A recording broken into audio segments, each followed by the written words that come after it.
attract more living wage jobs and businesses in New Britain to increase our tax base?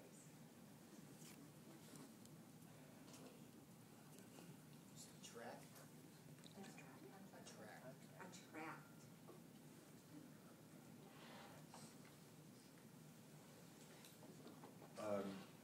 Number one, increasing your grand list is the only way to solve your taxation problem in the communities like in Britain.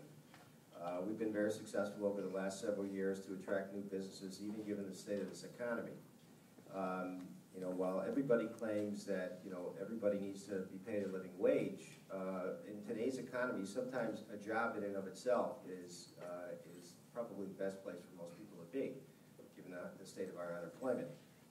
We've got several developable properties in the city of New Britain right now. We're engaged in a downtown redevelopment project that's going to create hundreds and hundreds of jobs in the community on the construction side, which are very, very high-paying, living wage jobs, prevailing wage jobs. Also, up on the north side of town in Pinnacle Heights, we have a 60-acre parcel of land that's in the process now of being designed and developed for future growth for the community. So all of these jobs are going to be, at some point in time in the near future, New Britain jobs, from construction companies to subcontractors doing some of this work, to the folks that'll be working in not only retail, commercial, but the light industrial complexes that will be built here. We've seen some of that happen with the construction of $20 million construction of Celebration Foods.